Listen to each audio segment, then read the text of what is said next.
I am really, really hoping this doesn't turn into a repeat. I mean, all of last year with the drought and the fires, we were chasing our tails all season, running around the state trying to find new areas to hunt because the elk were not where they normally are.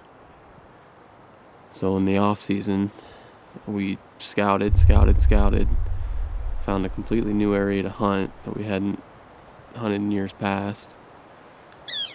But for the most part, it's one section of land, 640 acres. We call it the 10. Everything surrounding it, there on 3 sides at least, is private that we can't hunt. We've been having a tough go so far. We've been into good elk, but haven't been able to seal the deal. I'm really hoping this is not going to turn into a repeat of 2012 with no elk take filled and a freezer that's starting to dwindle.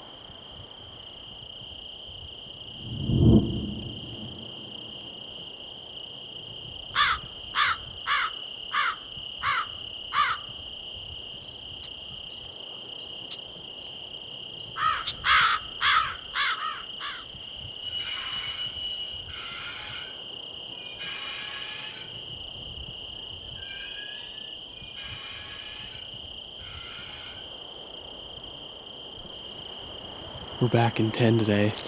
The herd is moving off to the north. We're trying to see if we can get in front of them and intercept one of those bulls off the herd.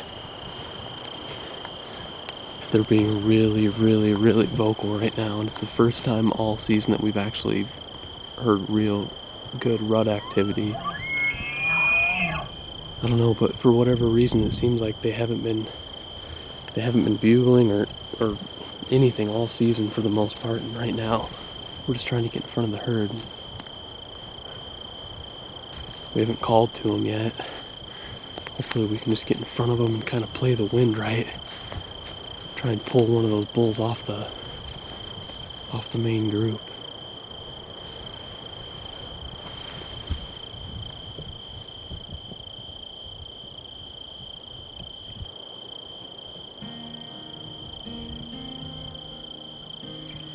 Time in these woods reveals an area rich in multiple species of game. Though consisting of dry conditions and limited water, elk and deer seem to thrive here amongst the ponderosa-covered foothills.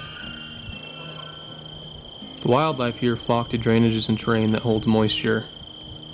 Water holes, stock tanks for cattle, and natural springs are the main methods for their survival. The dry heat is quickly revealing the importance of water. Even in the last remaining days of September, with the elk moving from one water source to the next, we often find ourselves more as spectators than hunters, as the elk are continuously at a distance, just out of reach.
With many days into the hunt, our strategy changes. Due to the bulls' reluctance to leave their cows, we now use calls early in the morning to locate the herd, then try to get ahead of them while keeping the wind in our favor as they move towards their bedding area.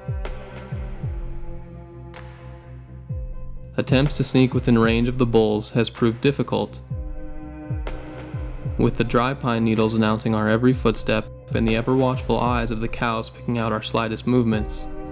This has become more and more of a challenge.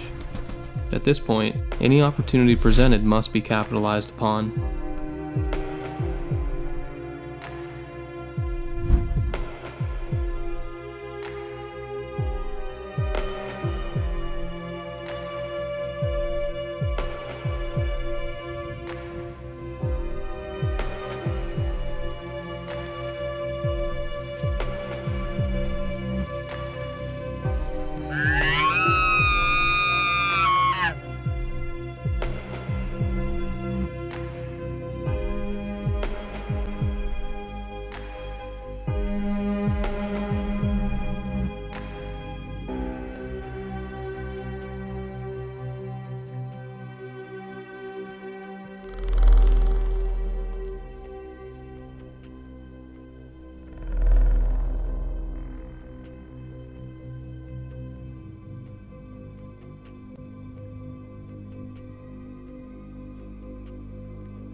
You saw what happened this morning. We had a few bulls that we couldn't get to come in, so we kind of started working our way back to the north, and we've got this bull spotted a couple ridges over. It's kind of hard to tell exactly what he is. He looks like he might be a small 6-point. We got all day and he's moving back towards us, so the odds are stacked.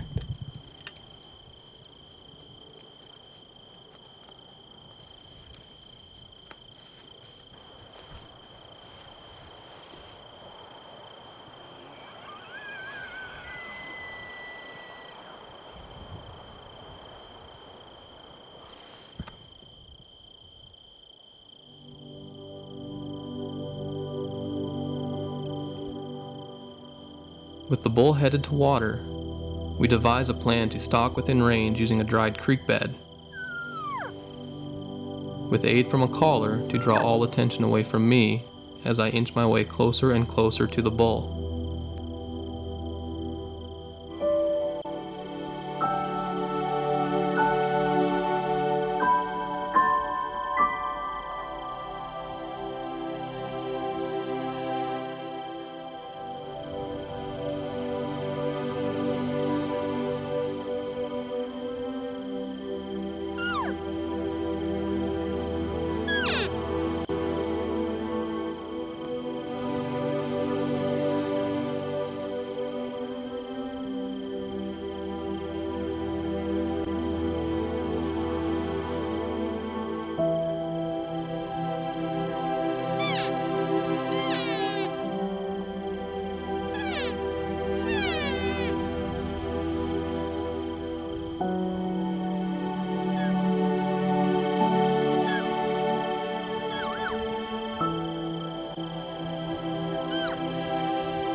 We ended last year with a goal in mind: to scout new areas and find a spot that would hold elk even on a dry year, and to make sure we capitalized on the opportunities that presented themselves.